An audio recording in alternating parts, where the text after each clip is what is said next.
Yeah. Hello and welcome back to the channel. My name is Usman. Today I'm joined with a really special guest. It's Manolo Santiago. Manolo, great to have you here today. Oh, thank you for having me today. No, it's a pleasure, man. I mean, when did you fly in? From Mexico City. No, when? Sorry, when? Sorry. I come yesterday here to London. And how are you finding it so far? Beautiful. Beautiful? Beautiful weather. Beautiful The time. weather's beautiful? Yes. Damn. Actually, yes. Compared to Mexico. Well, in Mexico we have a very special weather, but here I love the weather here. Yes. I'm gonna call bullshit on that, but it's fine. No, it's very great for me. It's just a little bit cooler, right? Just a little bit more relaxed. I love the cold weather. I love the rain. It's great for me. Fair enough. Manolo, I want to talk about a couple of things today. So one of the things I know about you is that you've got a bit of a history with Cuban cigars and Habanos. You've worked with Habanos for quite some time. But more recently, you've made quite a big change. I mean, you've gone from like Cuban cigars to now working with Mexican tobacco, and you started your new line of cigars, Casa 1910. So how did that come about? I mean, did you just wake up one morning and thought, I'm sick of these Cubans, I want to start making my own cigars? What happened? Well, my life it's well, in my life I have a lot of changes because I'm study law, I'm attorney, but I prefer to be happy and share the happiness, you know. And it's because when I study law, I work in the bars, in a couple of bars in the weekend, and every week I fall in love more and more in the spirits and the cocktails and the mixology. So I take some certification and some diplomas in that area, and I work in bars, in the hotels, and a lot of stuff around that. And I travel to many places to know more about. I'm from Mexico. I'm from Jalisco, the land of tequila and mariachi, and I need to know more about the tequilas, you know. And I go to tequila, to Arenal, to too many places in Jalisco to know more about the tequila area, and this is maybe the first step. And after, I go to other places to know more around the spirits and the red wine. For example, Scotland, for example, Spain, for example, Argentina or something. But when I'm studying red wine sommelier, one of my teachers, we smoked together a Cuban cigar actually, and my first proper approach with the premium cigars, because before that I smoke other a couple of times, but when I smoke good, in the good way, with my teacher of the sommelier certificate, and he explained to me how to cook, how to smoke, how to light correctly. So actually I smoked the Epicure number 2 from Hoyo de Monterrey. Classic, yeah, classic amazing. And when I taste the flavor, the aroma, and the sensation for that cigar. You paired with rum in that instant? Actually, with coffee. With coffee? Yes. Interesting. With coffee in the morning. Yes. So I'm falling in love about tobacco, and I asking to my teacher, I need to know more about the premium tobaccos, about the premium cigars. How can I get it? More knowledge around the tobaccos. And he told me, you need to go to the source. You come to Spain to know more about the red wine. You go to Scotland, you go to Tequila Jalisco to know more about tequila. You need to go to the source. You need to go to Cuba. You need to go to Nicaragua, Dominican Republic, and of course Veracruz in Mexico. And here I am right now with the project of Casa 1910.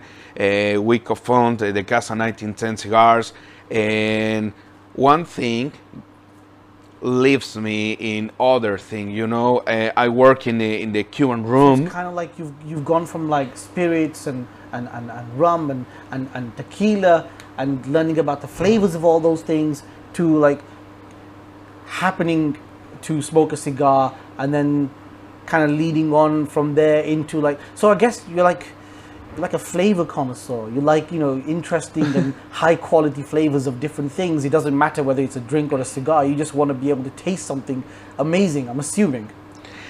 Actually, for me, it's at the end of the day, it's not about aroma. It's not about the flavor. It's about the experience, the moment. Said like a true connoisseur there. I don't know how to say, but I know what you this mean. is the proper thing, the experience, because maybe tomorrow you can forget. You can forget the flavor or the aroma, but the moment, the experience, You don't forget the you moment. never forget the experience. I agree. Well, before we get into anything more, you know, too much in detail, can you introduce the cigars? Because I'd like to smoke a cigar now.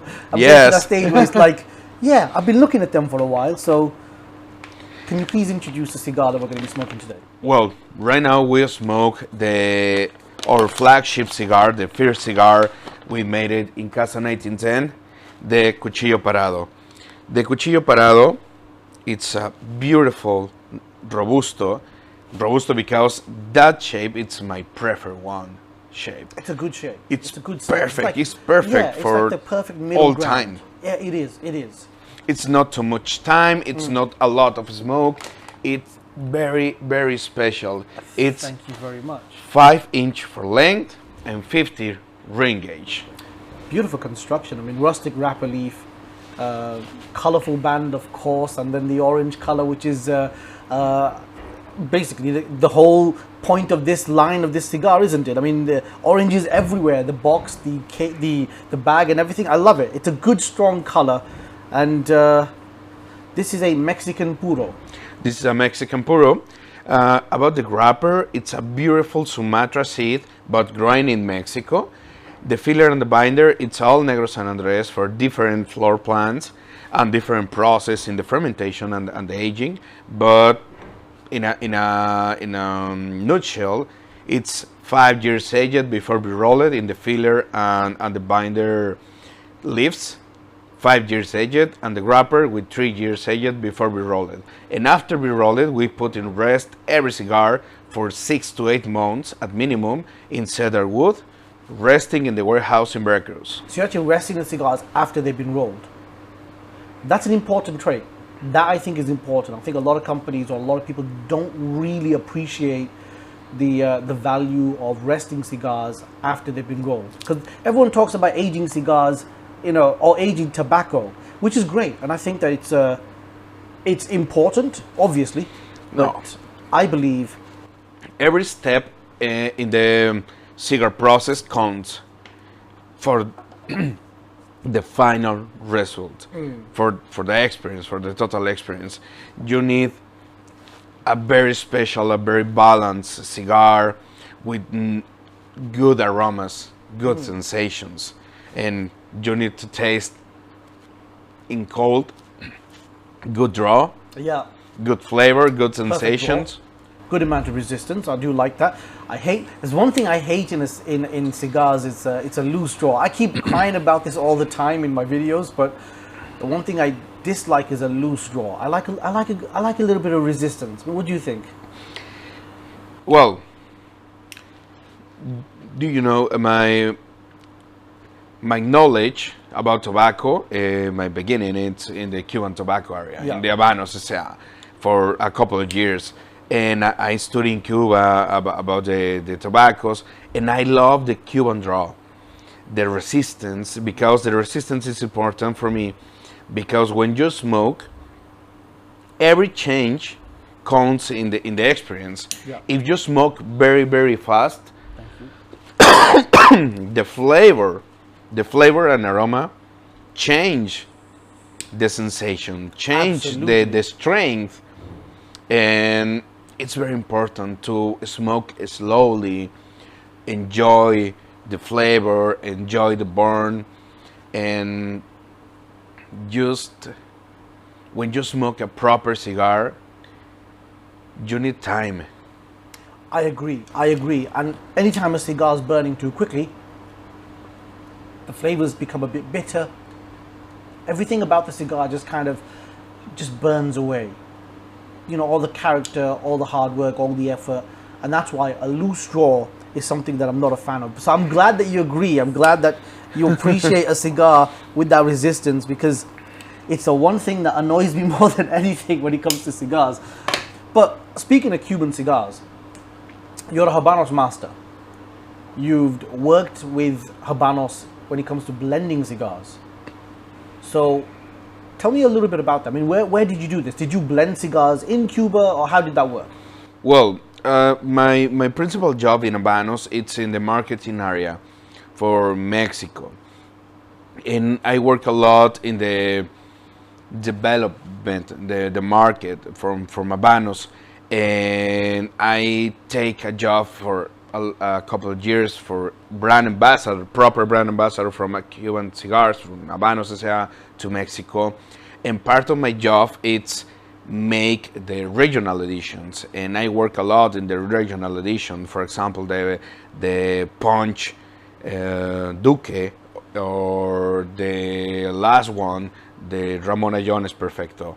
It's a regional edition from Mexico, and the part of the job, it's very interesting. You need to go to Cuba, you need to try the different blends, you need to try different tobaccos, and you need to make a lot of experiments in the formats, in the shapes, different ring gauge, different. You need to make a proper research, because in the regional edition it's very beautiful, because you need to find a very good brand for Habanos. Of course, not the global brands, the other one, brands, but it's 27 different brands.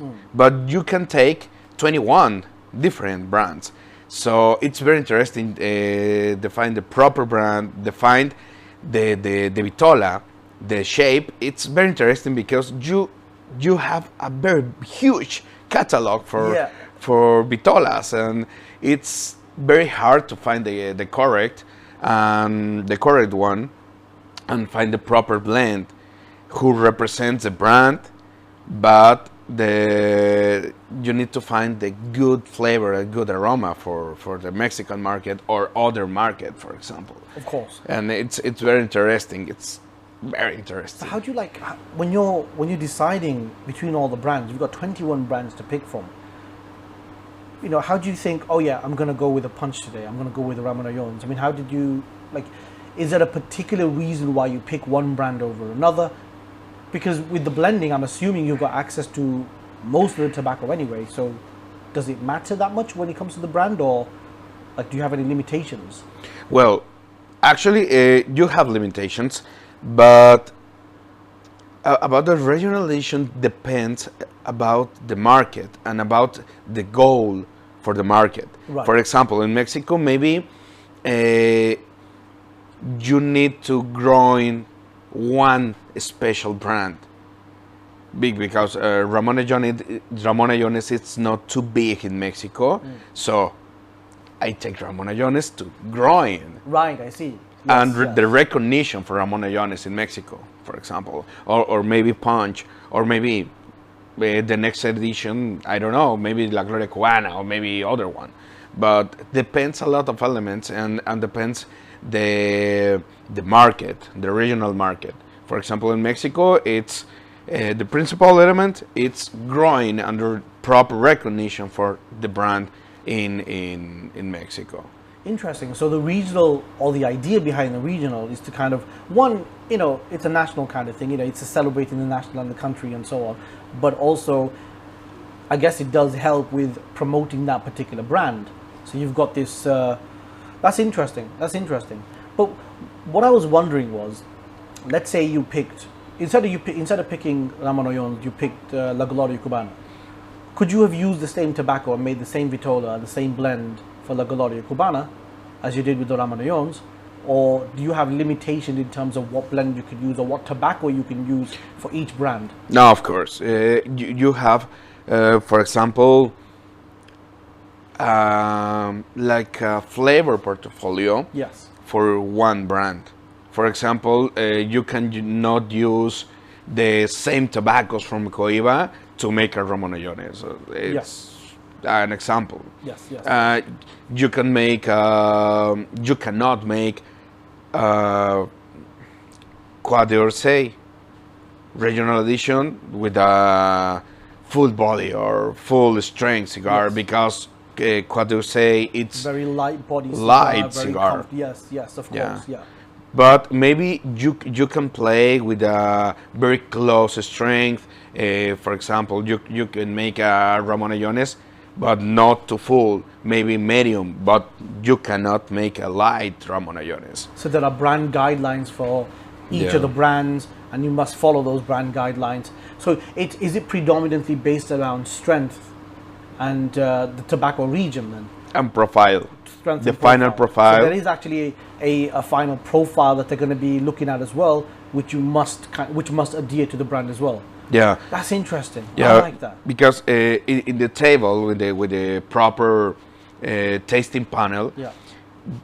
maybe we can make 3 different blends, but one maybe it's the best one option, but it's not too close for the Ramon Jones It might brand. be the best cigar you smoked, but it doesn't fit the Ramon Jones brand, so it's going to be like, well, we can't use this. Yes, Right, but yes. maybe Habanos take for other cigar in the future. I don't know. Of course. I don't know. Yeah, that makes sense. That makes sense.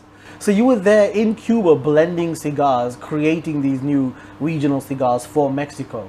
And were you like going through the tobacco? Like how'd you pick out the tobacco? Like let's say you've got some, in Cuba you've got like the wrapper leaf isn't like a significant portion of the flavor profile. It's more of the dress, unlike New World cigars. So I'm assuming you weren't there tasting wrapper leaves. You were tasting like the filler and the binders.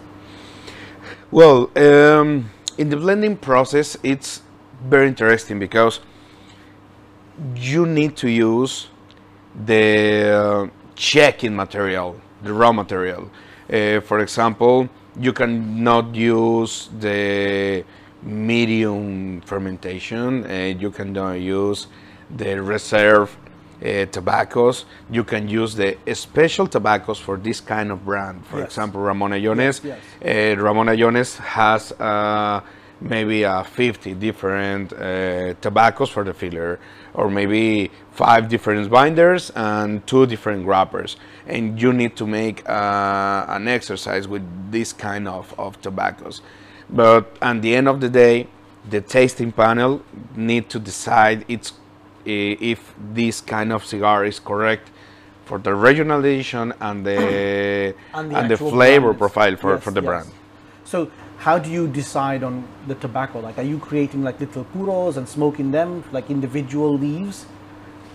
Well, for example, in Casa 1910, every time when I make a blend, I need to taste every leaf in the table. Right now, I don't have just 15 different tobaccos for the filler. I have, well, depends. In Mexico, maybe I have 20, 25 different kind of tobaccos for the filler. But maybe I have 18 to 15 different kind of tobaccos for the binder. Yes. And the wrapper, we have a lot of different wrappers. Yeah. In Nicaragua, we have the 3 times for the kind of tobaccos, because you have Estelí, you have Ometepe, you have Jalapa, you have Condega. There's a lot of wrapper leaves available. Yeah. A lot of fillers, a lot of binders, a lot of wrappers. And make me crazy when I have the table with a lot of tobacco leaves, and I need to taste.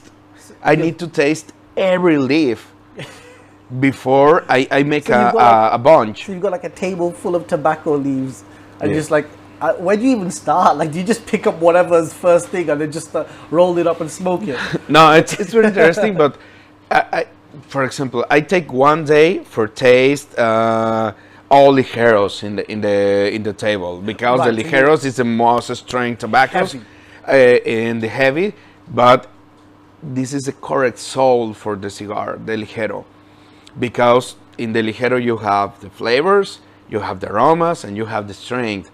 In the secos, you have aromas, most big part, and the flavors in the middle. Yeah. And the Visus is the A little bit lighter, not too heavy on the flavor in my experience. well, well, you need to know the difference between in Nicaragua, in Dominican Republic, you have the ligeros, the secos, and the visos. Yeah.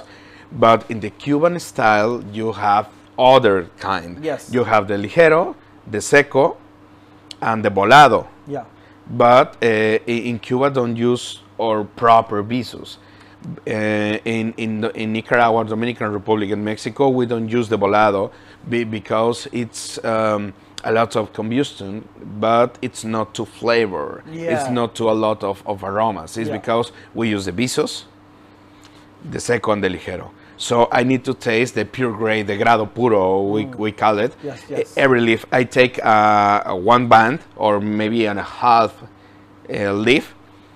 I roll it, put light, and smoke. I didn't smoke that, yes. But it's a lot of work because maybe you can find a very special tobacco, but maybe you can find a very strong tobacco and burns entirely your palate. It's very awful, but it's part of the job. It's part of the job. A brilliant job, man. I mean, Yeah. how do you keep your palate going through the day? Like, let's say you smoke, 2 or 3 ligeros. For me, after the third ligero, I'm done. I'm finished. Like, my palate's gone. I'm not going to taste anything for the rest of the day. How do you manage to keep your palate, like, keep refreshing it? Like, what do? Do you have like a method in place? What's your tactic? Well, my plan every time when I make a blend, I need to take maybe a couple of weeks at least with no smoking anything. And maybe I don't drink alcohol 1 week before the blending process. So it's just reviving your Yes. senses and bringing it back down to like a neutral stance. Yes, actually, I need my nose very clean because the nose is the 80% Absolutely. for the job in the tasting area. Yes. It's not the palate. No, it is. Yeah, you're right. You're absolutely right. Yes. It's the most important part in the senses, the nose. The 80% of the job is because I don't smoke maybe a week or 2 weeks before, and actually I don't smoke 1 or 2 weeks after that because my palate and my nose is totally destroyed after the blending process because I smoke since 8 a.m. to 8 p.m. and I smoke a lot, pure grades, awful tobaccos, great tobaccos. Yes, because you need, when you make a blending process, you need to taste not fermentation, medium fermentation, complete fermentation, and maybe awful tobaccos because you need to. You gotta smoke tobacco which hasn't been fully fermented. Sorry? You have to smoke tobacco which hasn't been fully fermented. Whew, that's gonna be harsh. Yeah. That's harsh. It's totally harsh sometimes, but You just gotta power through it. it's part of the job. It's part of the job, definitely. So did you have to do something similar in Cuba as well? Like something along them lines where you had to go through all the tobacco just to pick out the blend that you want to do? Well, actually, in Cuba, you have the great tobaccos in the table. You have the great tobaccos in the table, very fermented, very okay to make a proper blend. But in Nicaragua and Dominican Republic, you have the great tobaccos in the table, but you can taste other kind of tobaccos. So you've got more access, basically. Yes. So I guess in Cuba, from their perspective, it's like, no, this tobacco is ready, this tobacco is not ready, this is what we're going to use to blend with, and this is the only tobacco we're going to use to blend with. In Nicaragua, Dominican Republic, I guess you have the freedoms to be able to say, actually, I know this isn't that fermented, but I want to try it anyway. Yes, because in Cuba, maybe you can be part of the blending process, but it's more for the tasting process after the blend it's made. You know, maybe you can have different blends in the table. You need to taste. You need to make a proper tasting notes. Yes. And in the table, maybe we are 10 people or 5 people tasting the same cigar, tasting the same blend, or maybe 5 different, or maybe 3 different, and every vote counts to make a proper blend. And actually, the tasting panel, it's made for the principal master rollers, principal blending blender, principal, or maybe the chief of the galera, maybe the chief of the quality process. It's a lot of knowledge in the same table. But the interesting part in make my own blend, all responsibility is from my palate, it's from my nose. It's a challenge. It's a proper challenge, because when I make a blend, maybe it's good for me, but I don't make cigars for me. No, you I gotta make yes. cigars for the aficionados, because I'm aficionado and I need to taste the soul for the Nicaragua. I go to a special brand for Nicaragua, and maybe my palate, it's not the same for you, it's not the same for other people. I need to make a good cigar for a wide range of people, and yes, so that more people can enjoy it. Yes, Interesting. but it's a very interesting. It's hard I stuff. can imagine, yeah. Yes. One of the things I wanted to talk about is you produce the regional cigars in Mexico, and you obviously lived in Mexico because you're from Mexico for a long time. And there's a brand in Mexico, a Cuban brand. Not a lot of people know about it outside of Mexico, but the brand is called Edmundo Dantes, which is, let's say, inspired by Monte Cristo, but it's kind of different, because I had a look at some of the vitolas. The vitolas are not similar to Monte Cristo. For example, there's a Bellicoso there. I haven't seen a Monte Cristo Bellicoso ever, I don't think. No, in Monte Cristo catalog, you can find the Monte Cristo #2. It's a pyramid. Exactly. Yeah. But no, no Bellicoso. No Bellicoso. Yeah. So tell us about Edmundo Dantes. I mean, what is Edmundo Dantes? How did that start? And what is it all about? Because it's a brand that most people haven't heard of, but it's a Cuban cigar brand, a premium Cuban cigar brand, but only available in Mexico. Yeah, it's very very curious that story, because when I work in Habanos, they have the regional edition, 3 regional editions for different years for Edmundo Dantes. So Max Goodman, the proper director for the distribution company for Habanos in Mexico, asking to Habanos to make a regional edition, but asking to make a Monte Cristo regional edition from Mexico. And Habanos says, hey, we cannot give you the Monte Cristo for make a regional edition. Yeah. But for your history, Max, in Habanos, in the help for Cuban people and the proper distribution deals in Mexico, maybe we can find a way to make a proper Monte Cristo. And it's because they put an inspiration. They take a proper inspiration for Monte Cristo in the same book, to take Edmundo Dantes' name, to make a regional edition from Mexico. And the first one, it's a Conde 109, Conde 109. It's a beautiful $25. Actually, right now, it's a legend. It's a legend cigar. Wow. Yeah. What's the vitola on that? It's the 109. It's I don't remember the vitola, the shape and the length, but it's a beautiful vitola. Parejo? It's a parejo, but it's between parejo and the figurado, because the head of the cigar, it's like a pyramid. Oh, it's like beautiful. A slight perfecto, very slight perfecto right on the end. Yes, it's beautiful shape, and right now it's a legend cigar. So you can't buy them anywhere. The second regional edition is a Conde 54, and the last Edmundo Dantes is a Conde Bellicoso. But So the whole line of cigars, Edmundo Dantes, Edmundo it's Dantes. not a core line; it's a regional line. The whole brand is a regional brand. Yes, and actually, if you see the logo for Edmundo Dantes, it's the same logo for Monte Cristo. Yeah, I saw it, It just is a little bit change in the color, but Yeah. it's the same color and the same ring label. It's slightly different in the red, isn't it? It's Just different. a little bit I different. noticed that. I noticed Yes, that. it's more a little bit red Yeah. for the proper Monte Cristo, for brown Yeah. to a little bit for red in the label in the color.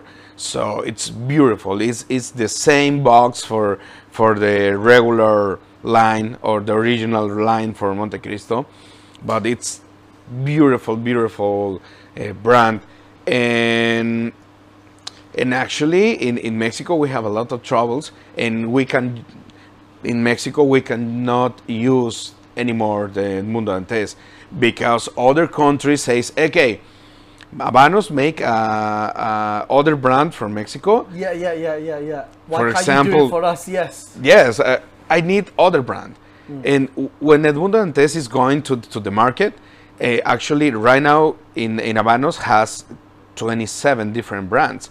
But with Edmundo Dantes it's 28. 28. Yeah. But right now it's back to 27, and you cannot use for different market Edmundo Dantes and a special line for Oído Monterrey, the black one. It's I don't remember the name, but it's a similar thing for the Edmundo Dantes. Yes. The other Oído Monterrey is the same shield, Yeah. but in between the red, it's black. Right. Yeah, it's very beautiful. Actually, it's from Italy. It's I for think I know what Italy. you're talking about. Yes.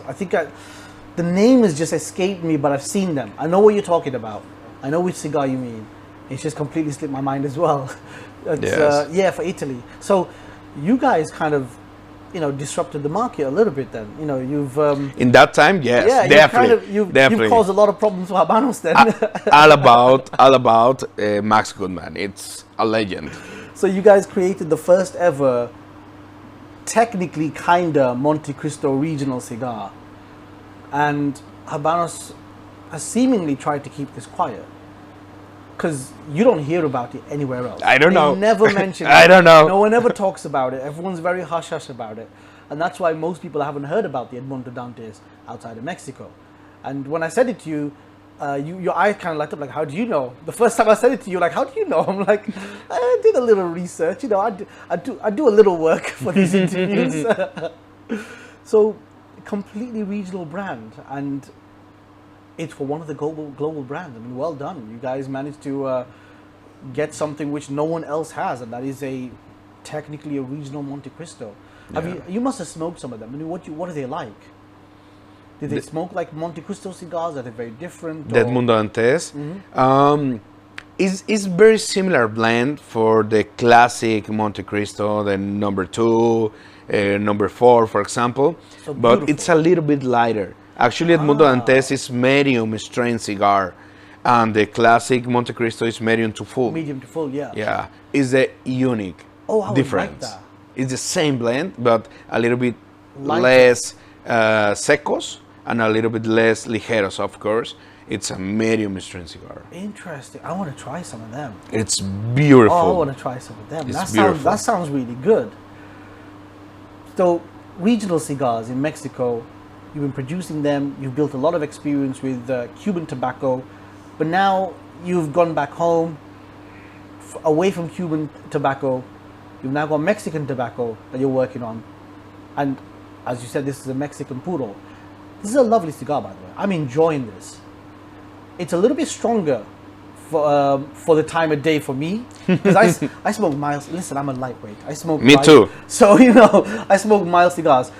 This is a little bit heavy, just for this time of day, but it's not a strong cigar. No. I'm enjoying it, and I want you to tell me about your new project, or it's relatively new, I should say, because you've been running for about 2.5 years.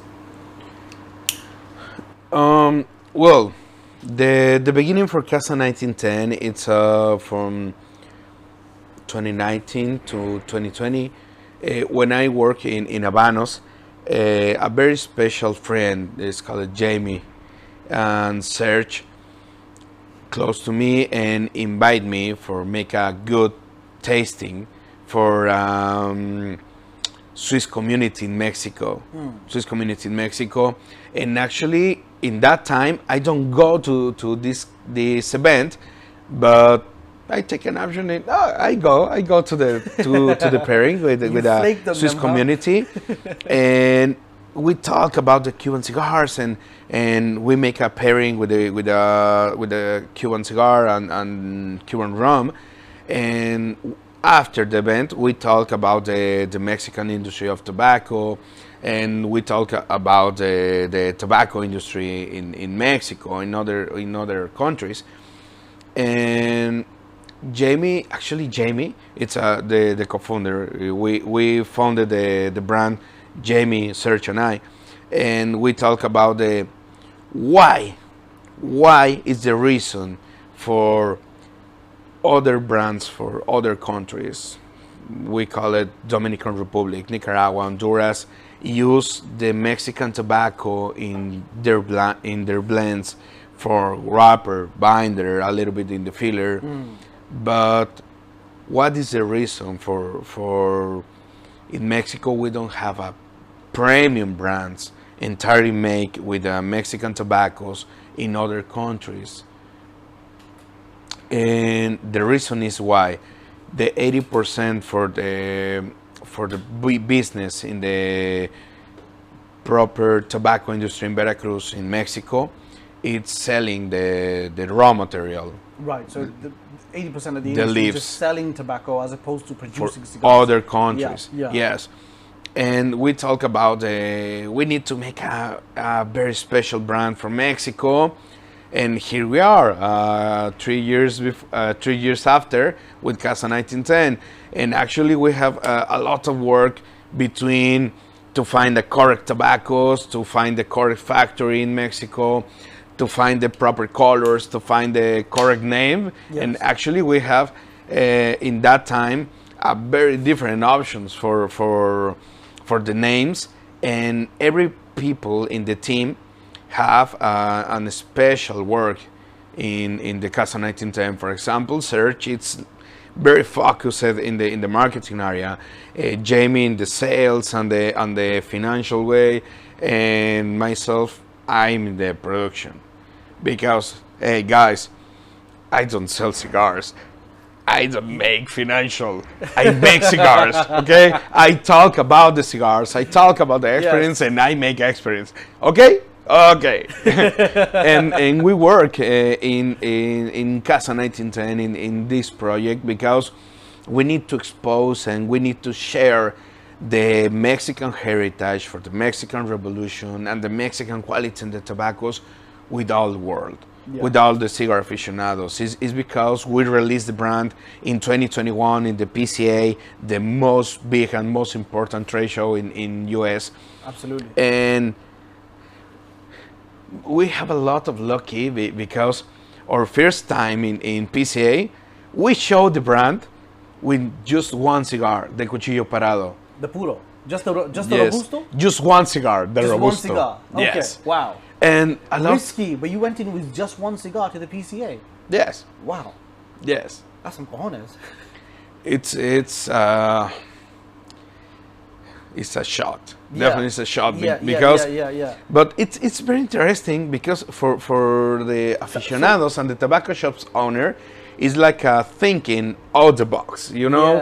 Because when the people come to our booth asking us, show me your cigars. Well, my cigar, it's one blend. Is this one here? Blend? Yeah, one blend. Why? Because this is a very great cigar with all Mexican tobaccos inside. Oh, it's a Mexican puro. Yes, it's a Mexican puro. Oh, that is interesting. And it's because we make a very special talk, very special gossip between the tobacco shops because, hey, do you know Casa 1910? Oh, the mariachi and the with one cigar is both. Yeah, that kind of brand. So it we are. worked. So it worked then. It kind of made it helped you stand out. Yes. Wow, that's that's nicely done. Yeah. Yes. So you went to the PCA with one cigar and you nailed it. But we don't Well think done. we don't think of that. We Yeah. don't think in we release the brand with one cigar. No, No. It's because that cigar it's a perfect to smoke in that time, and So you wanted to focus all your efforts on this one puro cigar, which celebrates Mexican tobacco, Yes. celebrates Mexican heritage. Yeah, I like that.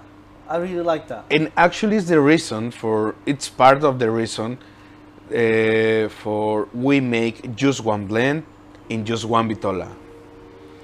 My way to make a blend, for example, if you try the all portfolio for the classic line for Coiba, for example, or maybe the Siglos, Yeah. the Siglos, which is the best one? For me, Yes. Siglo 5. Okay, for me it's the Siglo 6. Okay, but one is the best of the line. Is because we produce very small batches, and we need to make a very good blend in a good expression. The correct expression is a one vitola. It's because I make this blend in this format. Because I try in the Toro, I try in the Mareva, I tried in other kind of shapes, but the Toro, the Robusto, is the best the expression perfect for rind, for I see. this blend. I see. Yes, it's that makes because sense. we have right now 3 different lines in 8 different cigars. One line represents different things about the Mexican Revolution and the Mexican heritage. For example, the orange label, it's the Cuchillo Parado and the Tierra Blanca, is the Revolutionary Edition. The Revolutionary Edition commemorates the principal barrels for the Mexican Revolution. And we have... I'm prepared. Green one. You did come prepared. Yeah. I'm prepared. And we have the green line. It's Yes. a Cabaret edition. Cabaret edition because we have 3 different cigars in this line with different names, different shapes, different blends.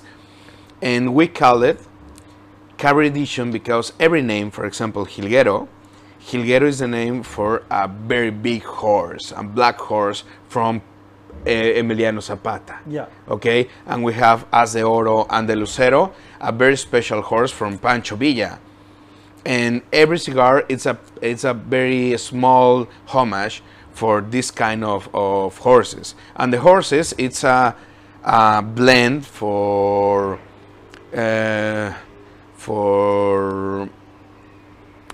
different breeds.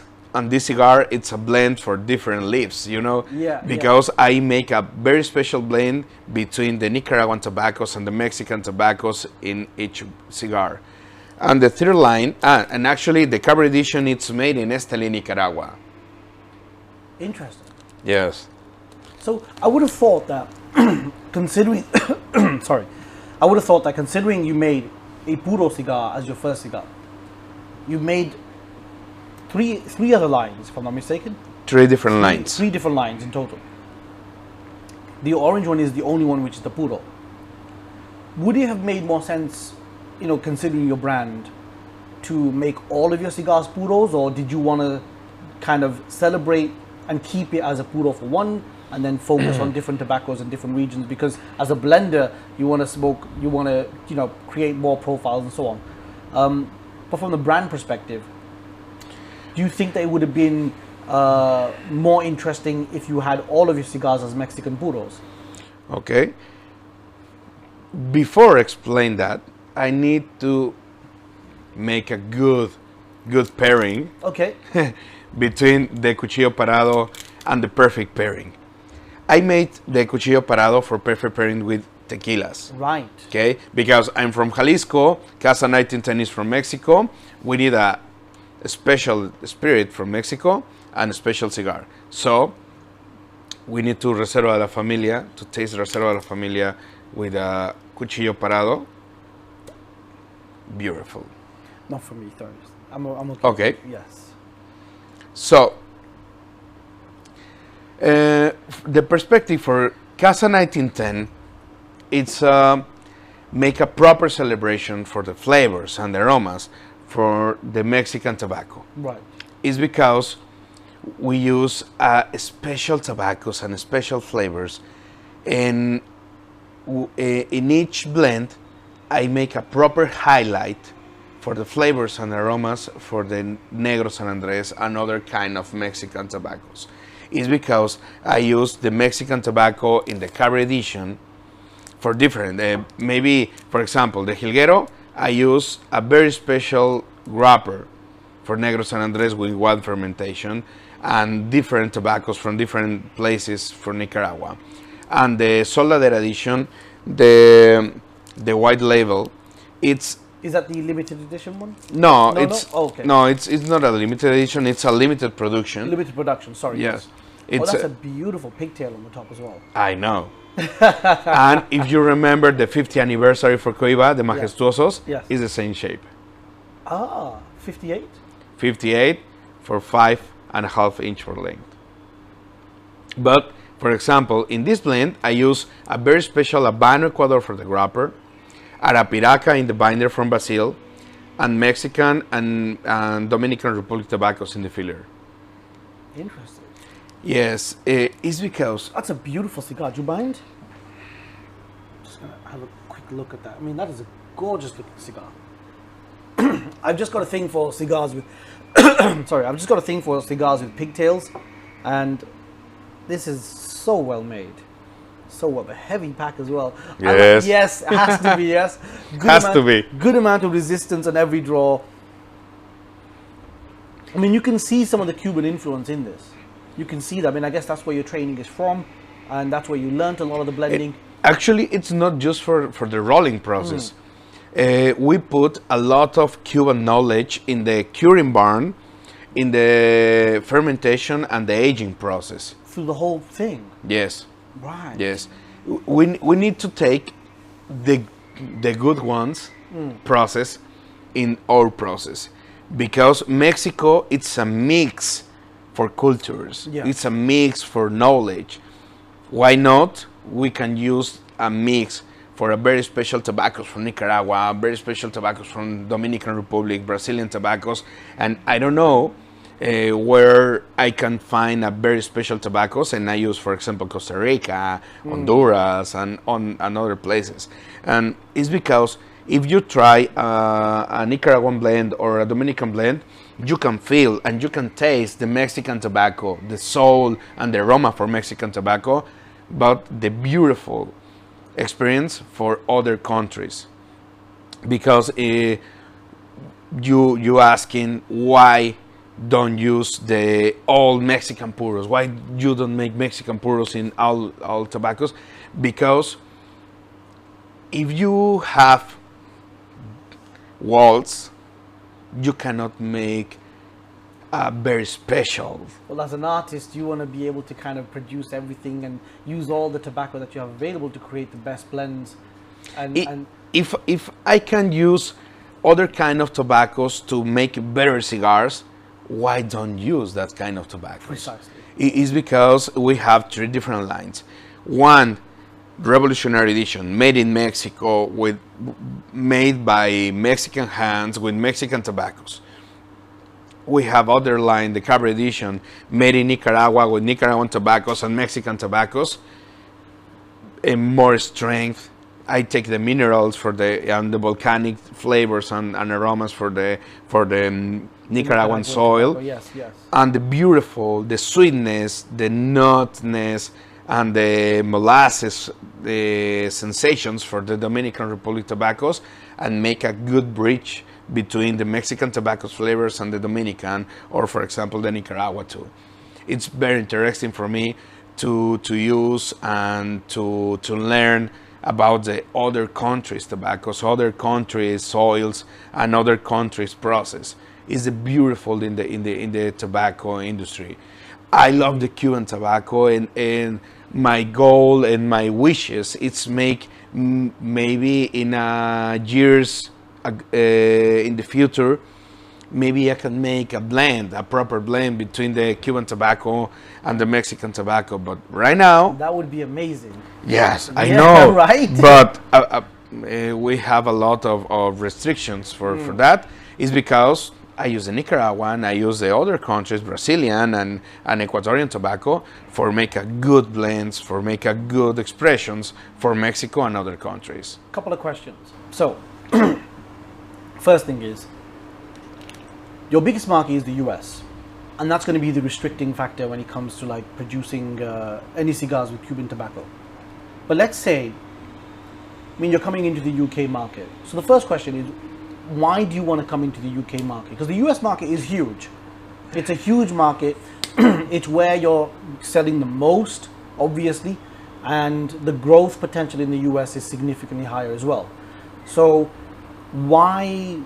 I mean, it's great to have you, obviously. I mean, more cigars is better for us. I mean, I know. This is obviously a good thing. But from your perspective as a company, why would you put so much time and effort into coming into such a small market, the UK market? Well, first of all, it's not for restriction. We don't use the Cuban tobacco. It's a proper law in Cuban tobaccos. For example, a producer, they cannot exporting the raw material for other country. Right, I see. It's just for the local production. Maybe it's not just for Habanos. Maybe it's for the short fillers, the mechanical stuff. But we cannot. There's no way that you can purchase like a massive amount of Cuban tobacco Legal? Not. under the table. You could maybe It's because legally not. We don't use. But if you did, hypothetically, you could potentially make cigars with Cuban tobacco. Maybe undisclosed blend, and you could have it where it's specifically for the UK. I totally understand your position about that, but I'm just trying to find a way here. In Casa 1910, we think about the very strong and legal production. Yes. For example, our colors in our brand, it's orange, white, and green. The colors of the flag for Mexico, it's red, white, and green. But in Mexico, we cannot use the proper colors for the Mexican flag. And actually, we cannot use the seal for the Mexican flag. It's because we use the orange, because the orange is the most close color for the red. Yeah. And we use the representation for the Mexican colors on the flag: red, orange, white, and green. And a lot of people ask me, why don't you use the red, white, and green in other countries? Made for US, made for Europe, because we are a Mexican brand and we need to make a proper homage, a proper tribute for Mexico. Right. And it's because we need to make a good between the lines production. It's because we use a proper representation for the colors, for the flag, and the seal. And if you can see the seal, let me make you a proper zoom for the seal.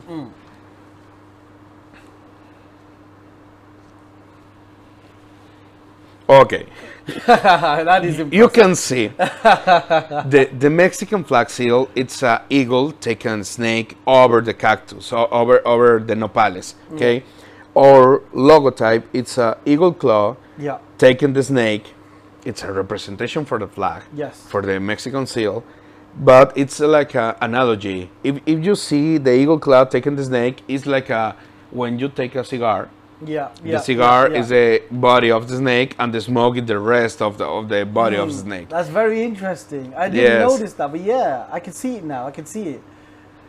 Yeah, that's it. That's actually really interesting. That's pretty cool. Yes. That is pretty cool. It's because when we design the brand and we design the blends and we design the colors, select the colors, we need to make a very good homage, a very Yes, good tribute yes. from Mexico. So you don't want to do anything which is going to go against anything related to Mexico. And is that the same reason why you couldn't produce, let's say, hypothetically, you couldn't produce an undisclosed blend with Cuban tobacco for markets outside of the US? So you basically want to kind of follow the rules and regulations and make sure that you're doing the right thing. But you could, though. I'll take that as a yes. I don't say anything. I don't say anything. But why the UK market then? Going back to that question, the US market is a huge market for you. It's the biggest market in the world. It's just a ridiculously huge market. The consumption of cigars there is just in a different league. I mean, the UK market is relatively small. A lot of competition, lots of brands here already. Why do you want to position yourself in the UK? I mean, is there something about the UK that makes you think, yes, we need to be on the shelves in UK stores? Well, for all team, the reason to make a good cigar from Mexico is share the Mexican quality of tobaccos with all world, Yeah. not just for America. We need to share with Asia, Middle East, Europe, Spain, Germany, UK, in America, Colombia, Argentina, Chile. We need to expose Mexico in the entire world, because the tequila, it's all around the world. It is. All bars, all corner. But Mexican cigar not. So We have a couple of brands, and actually it's our inspiration for make a Casa 1910, but we need more. We need more. For example, Nicaragua has a lot of brands. Dominican Republic to Honduras to Honduras, yes. Cuban, of course. But we need to expose Mexico with all world, with all aficionados for cigars. And it's because we need to make a proper representation from Mexico in every tobacco shop in the world. So you don't It's care where very it is, important. you just want to promote Mexico and Yes. celebrate Mexico. That's very commendable. Yeah, this is the reason. Well, on that note, I have to say it's been an immense pleasure speaking with you today. Thank you so much for joining me and filming this video with me. It's been incredible talking to you and learning about some of the blending processes in Cuba, how you came up with Casa 1910, and I have to say the cigar is lovely. This Thank you. is a lovely cigar. I've smoked one before with Alfonso, who's just sat over there, and I really enjoyed it then. I'm smoking it now again, and I'm enjoying it again. And I have to say, it's been an immense pleasure talking to you. Thank you so much for coming today. No, thank you for the invitation. Thank you for the talk. Thank you for, in a couple of questions, you make for me a travel for that time in some space in Cuba. It's beautiful, the memories for that. And I'm really enjoyed this talk, and I've really thank you for enjoyed it as having well. me No, again. It's been the pleasure's all mine. I mean, I've thoroughly enjoyed this. Thank you so much. You're welcome. Great to have you. I really appreciate this. No, thank you.